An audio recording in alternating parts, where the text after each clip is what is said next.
Hello, कैसे हैं आप सभी का स्वागत है एग्जाम के लिए 2.0 पे। आज हम लोग करने वाले हैं सेट नंबर 1 की जो सवाल बच गई थी, कल क्लास नहीं हुई थी ना, उस क्लास की सवालें करेंगे। ठीक है, घ नंबर में लगाते हैं सवाल। इसके लिए पेज लेके लगाते हैं, बढ़िया से लगाते हैं। पहले बनाते हैं ठीक चार्ट किस प्रकार का है। तो सर इस प्रकार से हम चार्ट बना लेंगे। ठीक, तो ये हमने चार्ट बना दिया।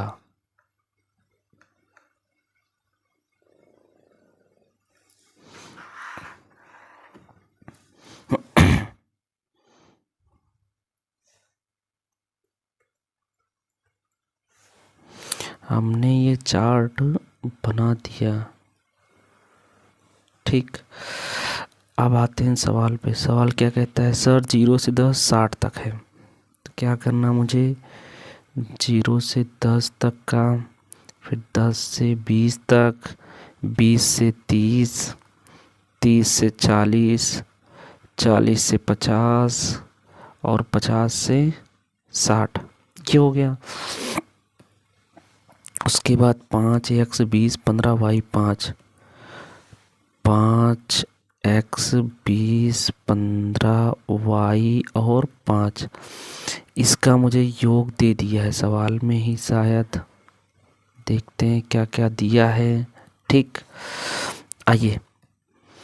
तो बारंबारता ये होगी, तो इसका योग यहाँ पे दिख रहा है 60 है, माध्यक 28.5 है। तो क्या करोगे, ये 60 है तो माध्यक दिया है 28.5 और योग बोले n का मान दिया है 60। तो मुझे यहाँ से निकालना पड़ता है सी एफ कैसे निकलेगा सर, सी एफ निकालने के लिए पहले 5 आ जाएगा, 5 में x जोड़ोगे तो 5 प्लस का x, संचयी बारंबारता ये हो जाएगा 25 प्लस का x, ये हो जाएगा 40 प्लस का x। ठीक, ये है y, तो मुझे y का मान निकालना है। ठीक है, तो ये y तो जोड़ोगे तो 40 प्लस का x प्लस का y, ये है 45 प्लस का x प्लस का y। ठीक, ये पूरा मान इसके बराबर होगा 60 के, क्योंकि मुझे इन सब को जोड़ने पर पूरा पूरा 60 मिल रहा है। तो माध्यक बराबर क्या होता है, तो मुझे n/2 का मान निकालना है। n/2 कितने में आएगा सर, 60 को 2 से भाग कर दोगे तो 30 आ गया। तो 30 को देखो इसमें किसके बीच में आएगा सर, यहाँ पे 40 हो रहा है और यहाँ पे सर 25 प्लस x मतलब 30 यहाँ पे आएगा। तो इसके ऊपर वाली संख्या हमारी हो जाएगी सी एफ, ये हो जाएगा एफ और ये हो जाएगा एल। तो ऐसे लिखना, 30 बारंबारता वर्ग अंतराल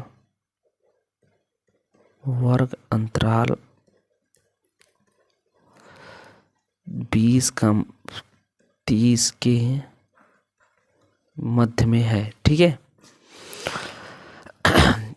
वर्ग अंतराल में स्थित है, ऐसे लिख सकते हो। तो L का मान ये वाला निम्न सीमा 20, H का मान दोनों के बीच का अंतर 10, n/2 मिला है। सी एफ का मान मैंने बता दिया, सी एफ का मान 25 प्लस का x और एफ का मान 20। अब माध्यक बराबर सर, माध्यक बराबर L प्लस का n/2 माइनस का C F upon F into H, ये होता है। ठीक है, हम यहाँ पे सॉल्व करेंगे इसको। ठीक, L का मान मुझे नहीं पता, माध्यक दिया है 28.5, L का मान मुझे पता है 20, n/2 का मान 30, सी एफ का मान 45, नहीं नहीं नहीं नहीं, सी एफ का मान 25 प्लस का x, ब्रैकेट में इसको लिखना। एफ का मान सर, एफ का मान है 20, h का मान है 10, 0 से 0 कट गया, तो यहाँ पे लिखो 28.5 बराबर। अच्छा रुक जाओ, हम अगर इस 20 को इधर ला के घटा देते हैं, 28.5 से मैंने 20 को घटा दिया, बराबर में कितना बचा 30, प्लस माइनस का बचेगा, सी एफ का मान 25 प्लस का x बटे का 2, ये बचा। यहाँ से घट के आएगा 28.5 बराबर, अंदर गुणा कर दो और 2 के इधर गुणा हो जाएगा, ये बराबर में नहीं बचेगी संख्या यहाँ पे, ठीक। तो ये हो जाएगा 30 माइनस 25 गए तो माइनस का 25 माइनस का x, ये घटेगा, ये हो जाएगा 17, ये हो जाएगा 30 में से 5 आ जाएगा और यहाँ से x माइनस x को इधर कर लो, 17 में से 5 गए तो 12, x बराबर 12, ठीक। ये जो मान होगा इसके बराबर होगा, यस सर बराबर होगा। तो आइए देखो, तब 45 प्लस का x प्लस का y बराबर होगा 60 के, इसका मान 12 है तो 45 प्लस का 12 प्लस का y बराबर 60, ले जाके घटा दो तो y बराबर 60 में से 57 घट गए तो आ जाएगा 3, अतः x बराबर 12 y बराबर 3, ये हो गई सवाल। अगली सवाल पे चलते हैं। अगली सवाल क्या कहती है सर, 2 अंकों की संख्या एवं उसके अंकों को उलटने पर बनी संख्या का योग 66 है। सुनो सुनो सुनो, माना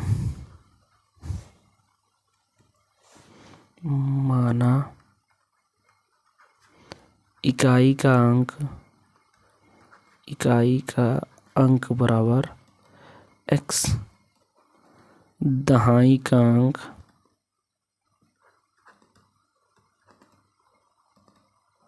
बराबर y, ठीक। ये हो गया इकाई का अंक x, दहाई का अंक y, तो संख्या क्या बनेगी, तब संख्या बराबर सर दहाई में 10 से गुणा और इकाई में 1 से गुणा, ये हो गया। अब सवाल पे फिर आते हैं, उसके अंकों को उलटने पर बनी संख्या का योग 66 है, ठीक। सुनो, अंकों को उलटने पर बनी संख्या बराबर क्या होगी, 10x प्लस का y, इकाई वाला दहाई पे, दहाई वाला इकाई पे। तो स्थिति फर्स्ट से क्या कहती है, इस वाली संख्या का योग और इस वाली संख्या का योग कितना है, 66 है, 66। तो 10 एक 11x 11y बराबर 66, 11 कामन है तो x प्लस का y बराबर 66, 11 से 11 6 बार चला जाएगा तो x प्लस वाई बराबर 6। समीकरण 1,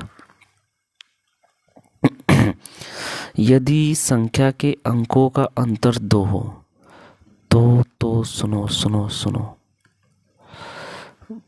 स्थिति सेकंड से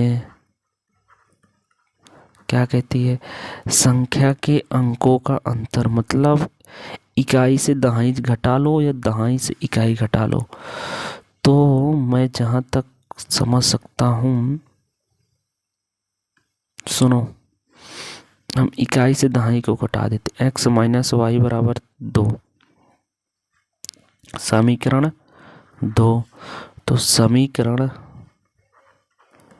1 प्लस 2 से मतलब समीकरण 1 में 2 को जोड़ने पर तो x प्लस वाई बराबर 6, x माइनस वाई बराबर 2, जोड़ रहे हो तो ये माइनस, ये प्लस, ये माइनस, ये प्लस, ये कटेगा, 2x बराबर 8, तो 2 से काटोगे 4 बार, x का मान 4।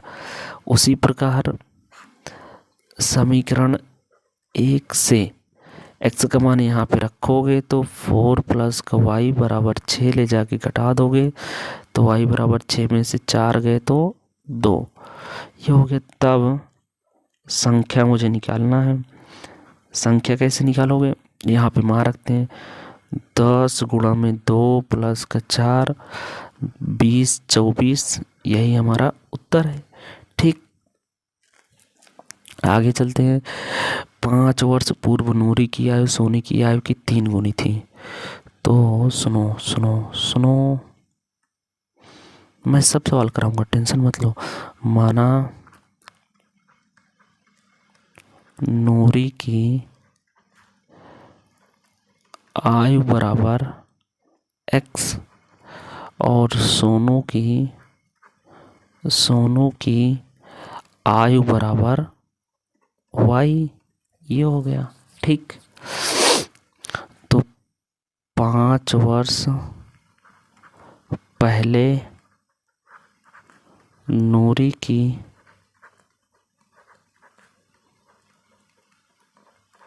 आयु क्या होगी, तो 5 वर्ष जब भी पहले की बात आएगी तो घटेगा। ठीक है, 5 वर्ष पहले, तो 5 वर्ष पहले सोनू की आयु क्या होगी,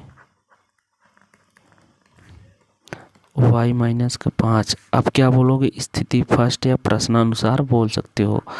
तो स्थिति फर्स्ट क्या है, x माइनस 5 बराबर होगी y माइनस 5 के। अब यहाँ पे चलते हैं प्रश्न पे। प्रश्न क्या कह रहा है सर, प्रश्न ये कह रहा है कि 5 वर्ष पहले नूरी की आयु सोनू की आयु की 3 गुनी थी।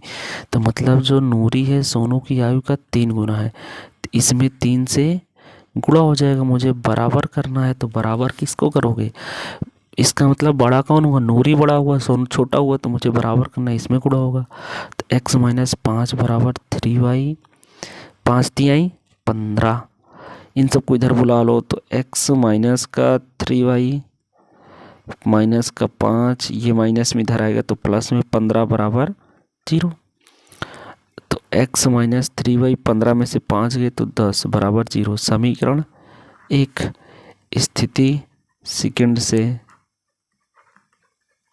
ठीक, क्या है बोल रहा है इसमें, चलते हैं। 10 वर्ष पश्चात नूरी की आयु सोनू की आयु की 2 गुनी हो जाएगी। तो सुनो क्या बोला है, 10 वर्ष पश्चात।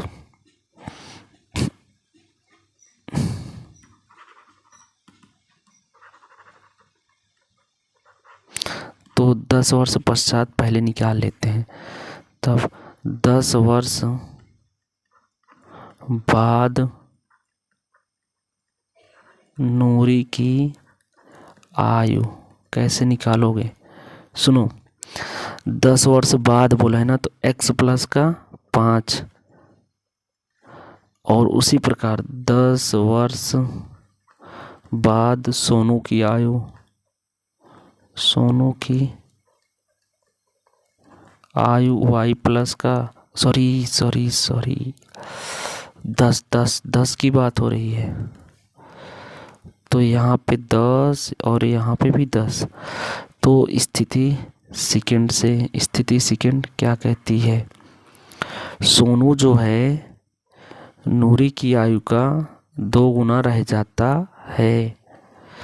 इसमें 2 से गुणा हो जाएगा, अंदर गुणा करो तो x प्लस का 10 बराबर 2y प्लस का 20, इधर बुला लो सबको। x प्लस का 10 माइनस का 2y माइनस का 20 बराबर 0। तो x माइनस 2y घटा दोगे तो माइनस का 10 बराबर 0। समीकरण 2। अब क्या करना है, मुझे समीकरण सॉल्व करना है। समीकरण 1 से 2 को घटाने पर, घटाते हैं, कैसे घटाओगे, x माइनस 3y प्लस का 10 में से x माइनस 2y माइनस का 10 घटा दोगे तो जब घटाओगे तो ये आएगा माइनस, ये आएगा प्लस, ये आएगा प्लस, ये हो जाएगा कट जाएगा। 3 में से 2 गए तो माइनस का वाई, और 10 में 10 जुड़ेगा, ये हो जाएगा प्लस। ठीक है, 10 में 10 जुड़ेगा 20, इसको 20 को उधर करो तो वाई बराबर माइनस का 20, और ये माइनस माइनस से माइनस कटेगा तो वाई बराबर 20। पुनः अगले पेज पे चलते हैं। समीकरण एक में y का मान रखने पर मान रखते हैं तो x माइनस 3y, 3 के स्थान पे y के स्थान पे 10 रख दोगे, सॉरी 20 रखना है, 20 रख दोगे। और क्या था समीकरण, और प्लस का 10 था। ठीक है, प्लस का 10 है बराबर 0 है। 20 तिहाई 60 में से 10 गए तो 50, माइनस का 50 आएगा, इसको उधर कर दोगे तो x बराबर प्लस का 50।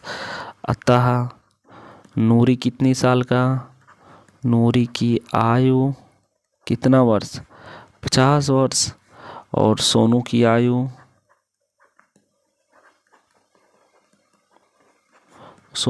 कितना वर्ष, 20 वर्ष। यही हमारा उत्तर है। ठीक, देखो दिया है एक बहुमंजिला भवन के शिखर से देखने पर 8 मीटर ऊंचे भवन के शिखर और अनुमान कोण, ये सब इतने हैं। चलो सुनो, देखो मैंने माना कि ये एक अनुमान कोण हो गया, ये भवन हो गया, बहुमंजिला इमारत है, ये हो गया, ये और ये हो गया। यहाँ का अनुमान कोण जो दिया है और यहाँ का, सॉरी यहाँ पे आएगा। ठीक, अब देखो यहाँ से जो दिया है, ठीक, और ये मुझे यहाँ का दिया है, तो क्या करना है मुझे कि इसका दिया है 30 अंश और इसका दिया है 45 अंश, मतलब ये पूरा 45 है और ये आधा 30 है, तो ये 30 ले लो, तो ये भी हो जाएगा 30 और ये हो जाएगा सर 45। ठीक, हम इसको x मान लेते हैं, इसके बीच की दूरी को। ठीक, मुझे यहाँ से यहाँ तक की ऊंचाई 8 दी है, तो ये हो जाएगा 8, मैंने इसको h मान लिया। ठीक, यहाँ से यहाँ तक की दूरी को h, तो A B C D और E से लगाते हैं, तो दिया क्या क्या माना, दोनों भवनों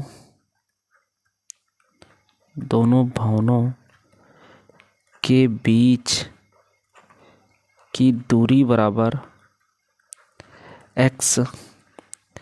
ठीक, और मंजिला के ऊपरी सिरे कुछ और तथा ए बी बराबर h मैंने मान लिया, ये सब मीटर में मान लो। ठीक, अब आगे सुनो, तो क्या करना है मुझे कि त्रिभुज ABC में tan 30 बराबर, tan 30 का मान ये रहा, तो क्या होगा AC H BC किसके बराबर x के, तो x 1/√3 बराबर h अपान x, मतलब x बराबर कितना, √3h। ये हो गया, इतना तो समझ गए। Yes sir. आगे सुनो, इसी तरह tan 45 अंश में क्या आएगा सर, AD आ जाएगा, अपान का ED आ जाएगा, 1 बराबर AD का मान सर h और 8, h प्लस का 8, ED का मान सर x है, x के स्थान पे √3h हम लिख सकते हैं। यस सर, इसको इधर भेज दो, तो √3h बराबर h प्लस का 8, ला के घटा दो, इसको इधर करो तो √3h माइनस का h बराबर 8, इसमें से h कॉमन है तो √3 माइनस का 1 बराबर 8, इसको भाग कर दो तो h बराबर 8 बटे का √3 माइनस का 1, ऊपर नीचे √3 माइनस 1 से गुणा कर दो, ठीक, सॉरी प्लस से, तो ये हो जाएगा 3, 3 में से 1 गए तो 1, h बराबर 8 √3 प्लस का 1 बटे का कितना आ जाएगा, यहाँ से सर आ जाएगा 2, 2 से काटोगे 4, h बराबर 4। अब सुनो, h में 8 और जुड़ेगा तभी तो मुझे पूरी ऊंचाई निकालना है। अतः बहुमंजिला भवन की ऊंचाई बराबर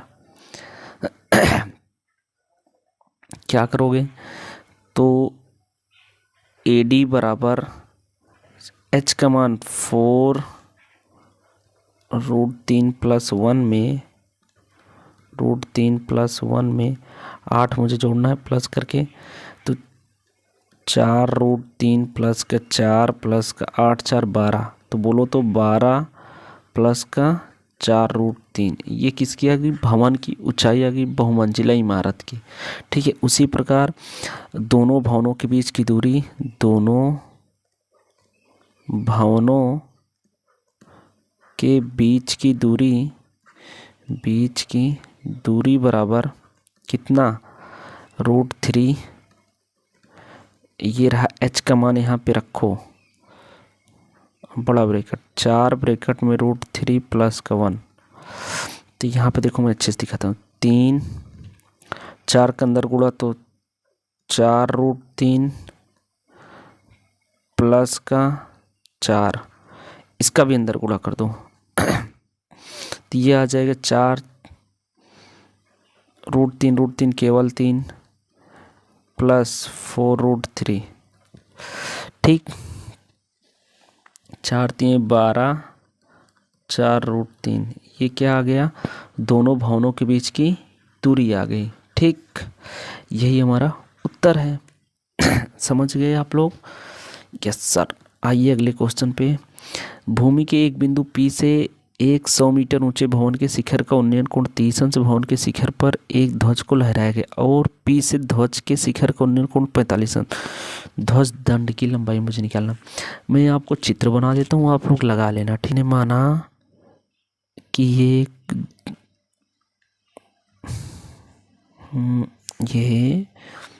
मैंने माना कि एक भवन हो गया, ठीक, इसके ऊपर ये ध्वज लहरा दिया गया, ठीक। आगे क्या कहता है, 10 मीटर ऊंचा भवन है 30 अंश के कोण पर, भवन के एक बिंदु P से देखने पर, तो जब हम एक बिंदु P ले लेंगे यहाँ से तो यहाँ से जब देखोगे तो ये सब दिखेगा तुमको, और यहाँ से यहाँ तक की केवल ऊंचाई है 10, सेम वैसे लगेगी जैसे लगाया था अभी। और भवन के शिखर का उन्नयन कोण, ठीक है, भवन के शिखर पर ध्वज लहरा है, और P से ध्वज के शिखर का उन्नयन कोण 45 अंश। सुनो, ये मुझे हटा देना, ये नहीं रहेगा, ठीक। तो पहले तो यहाँ से यहाँ का दिया है उन्नयन कोण, फिर वो यहाँ से यहाँ का दिया है उन्नयन कोण, ये पूरा 45 है, और ये पूरा 30 है, ठीक। ये पूरा h है, ने मान लिया इसकी लंबाई यहाँ से यहाँ तक की, ABC मेरे हिसाब से। अब आप लोग लगा लोगे, आप लोग लगा लेना, लग जाएगा, आंसर आ जाएगा, नहीं आएगा तो मैं बता दूंगा, ठीक। नहीं तो देख लो, मैंने यहाँ से माना बिंदु P से भवन की दूरी बराबर x, यहाँ से यहाँ तक की दूरी को मैंने x मान लिया, ध्वज दंड की लंबाई बराबर h मैंने मान लिया, ठीक। अब आगे आप लोग सुनो, अब आगे क्या करना है, ध्यान से मेरी बात सुनो। अब करना क्या है कि सबसे पहले हम 30 अंश से लगाते हैं। tan, पहले त्रिभुज लेते हैं, त्रिभुज ए बी डी में, ए बी डी में, ठीक। सबसे पहले त्रिभुज ए बी डी में क्या करोगे, tan 30 अंश बराबर सर क्या होगा, B D upon A B. tan 30 का मान 1/√3, बी डी का मान है सर 10, ए बी का मान x है, इसका इससे गुणा तो x बराबर 10√3, मतलब कि दोनों भवनों के बीच की दूरी 10√3 हो गई। बिंदु और भवन के बीच की दूरी, पुनः त्रिभुज ए बी सी में, ए बी सी में क्या करना है, tan 45 अंश क्या आएगा, tan 45 बराबर सर बी सी अपान का ए बी।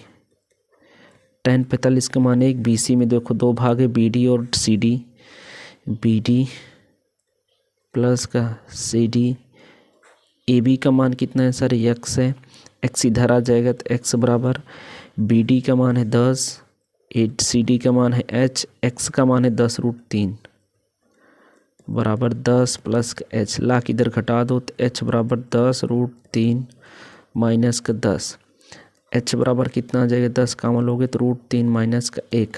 सर मुझे तो √3 का मान दिया है तो मुझे h का मान निकालना है, h बराबर 10 गुणा में 1.7 और कितना दिया है मान, 1.732, 1.732 में अब ये हो जाएगा 17.32 में से 10 मुझे घटाना है, तो सर पॉइंट में तो 32 आना ही आना है, ये 7 आना है। ये हो गया हमारा उत्तर। h का मान निकालना क्या था, फिर से देख लो, वो P से दूरी ध्वजदंड की लंबाई, यही है, ठीक। अब आते हैं अगली लास्ट सवाल पे। आपके पेपर में 4 सवाल में से 2-2 सवाल आपको 6-6 नंबर की आती है। तो यह एक बर्तन उल्टे शंकु के आकार का, जिसकी ऊंचाई 8, ऊपरी परत जो खुला हुआ है, त्रिज्या इतनी इतनी है, पानी से भरा हुआ है। इस बर्तन में शीशे की कुछ गोलियां डाली जाती हैं। सुनो, मैंने एक बर्तन ले लिया सर, जो ऊपरी की ओर खुला हुआ है, मैंने मान लिया ये इस प्रकार का है, उल्टे शंकु के आकार का, इसको इस प्रकार से बना दो, ठीक। ऊंचाई 8 है, ऊपरी खुला सिरा, त्रिज्या 5 है, तो लिखते हैं h बराबर शंकु की ऊंचाई, बोलो h बराबर 8, r बराबर 5, ये सवाल में दिया रहता है, ठीक। उसके बाद शीशे की गोलियां, जिनमें प्रत्येक गोली की त्रिज्या दी है 0.5 तथा गोली की त्रिज्या R1 मैंने मान लिया, दिया है 0.5। अब इसमें पानी भरा है, मुझे ये बताना कि जब किसी बर्तन में पानी भरा रहेगा, 1/4 भाग भरा है, ठीक है, तो जब हम गोली डालेंगे तो गोली से पानी ऊपर उठेगा या सर उठेगा उठेगा उठेगा, एक समय आएगा पानी बाहर गिर जाएगा।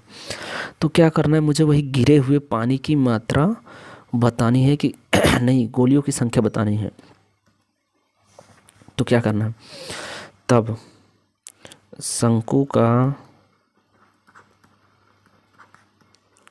आयतन क्या होगा, ऐसे सुनो, छोड़ो, डायरेक्ट लगाते हैं कि शंकु का जो, सुनो पहले, बर्तन में शीशे गोलियां डालोगे तो उसके बाद त्रिज्या वाला एक गोला है तो पानी बाहर गिर जाएगा। तो पहले हम शंकु का आयतन निकालते हैं। शंकु का आयतन क्या होगा, वही पानी का आयतन, 1/3 πr² h होता है, पढ़े हो सर। 1/3 पाई का मान पाई रहने देते हैं, लास्ट में हम काटेंगे, ठीक है। आर का मान मुझे पता है 5, तो इंटू 5 का वर्ग। एच का मान मुझे पता है 8, तो 8, 5 × 5 = 25, 8 200 π/3, ये हो गया। बोल रहा है कि 1/4 भाग पानी से बाहर गिरेगा। अभी लगाते हैं। एक गोली का आयतन, एक गोली का आयतन कितना होगा सर? गोले का आयतन 4/3 पाई आर क्यूब, तो 4/3 पाई के मान पाई रहने देते, आर का मान 0.5 का वर्ग, तो क्या हो जाएगा 0.5 का क्यूब 125, 4/3 पाई 10.125 ये हो जाएगा। ठीक, तब गोली की संख्या, तब गोली की संख्या गुणा में एक गोली का आयतन, गोली का आयतन बराबर होगा किसके?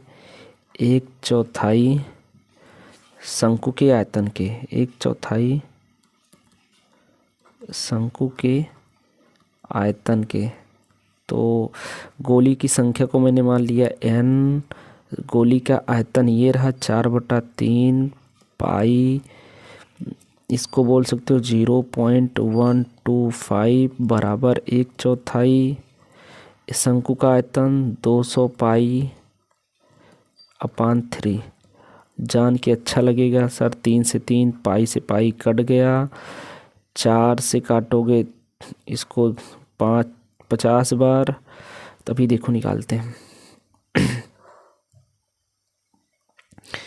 n इसको 125 का जब 4 से गुणा करोगे, जान के अच्छा लगे सर ये 500 हो जाएगा, तो इसको हम बोल सकते हैं 0.5 हो जाएगा। और ये बच्चा इधर 50, इसको उधर भेजो तो n बराबर 50/0.5। अब तुमको ये अच्छा लगेगा, ऊपर नीचे 10 से गुणा तो 500/5 काटोगे 100, गोली की संख्या 100। हमारा उत्तर कितना आ जाएगा सर? 100। ठीक है। एक गोलाकार कांच के बर्तन की एक बेलन के आकार की गर्दन है। तो सुनो, तुमको ये जान के अच्छा लगेगा सर ये बेलन है और ये गोला है। ठीक, अब लिखते हैं। बेलन के आकार की गर्दन जिसका लंबाई 8 सेंटीमीटर और व्यास 2 सेंटीमीटर, जबकि गोलाकार भाग का व्यास 8.5 है।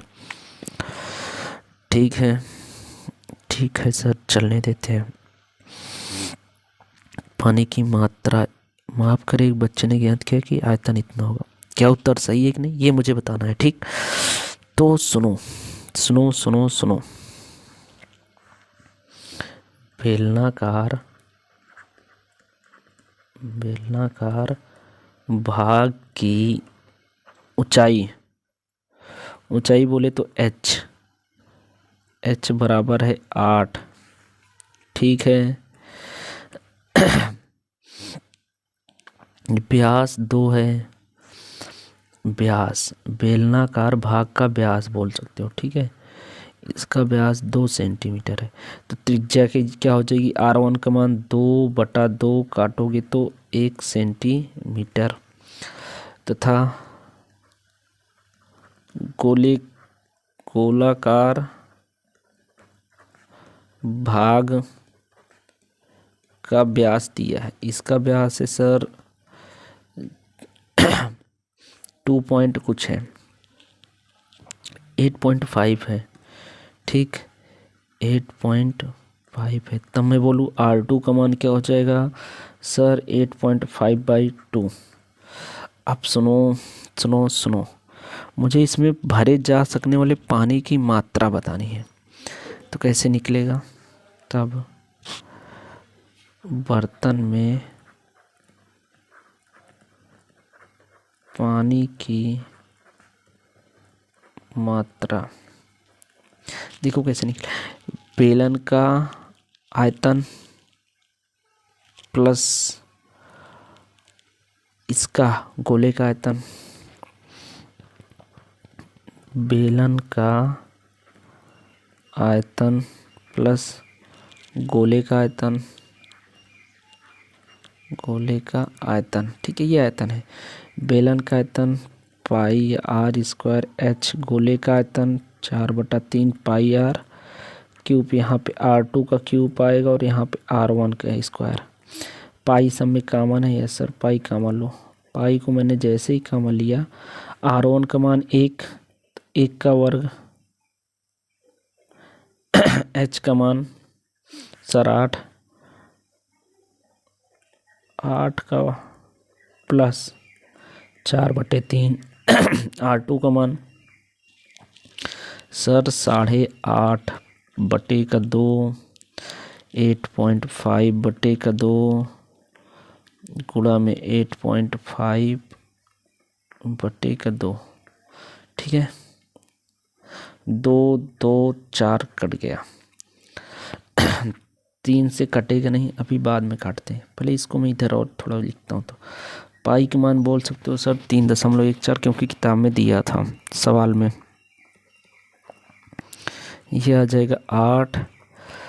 इसका मुझे गुणा करके 3 से भाग करना है। 3 दूना 6 से क्या करना है सर, बचेगा।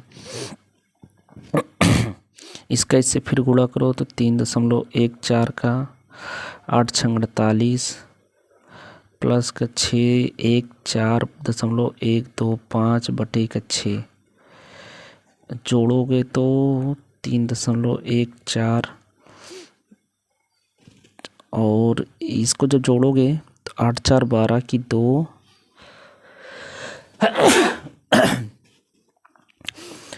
5 1 6 1 7 और 6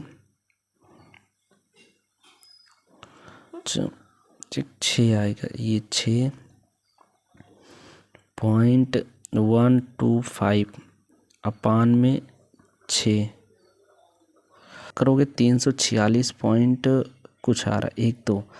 तो देखो, अतः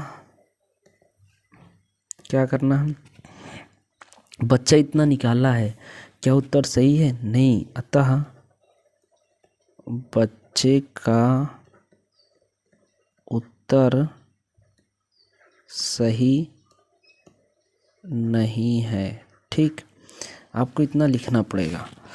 ये हो गई सवाल। क्लास कैसे लगी आप लोग ज़रूर बताइएगा। आपको क्लास का पहला, अब सेकंड पेपर कल से कराएंगे तो हम उसको पहले ही डाल देते हैं, तो उस पेपर को हम अभी सर मैथ व्हाट्सएप चैनल पर अभी पेपर डाल देंगे और आप लोग उस पेपर को सॉल्व कर सकते हैं। ठीक।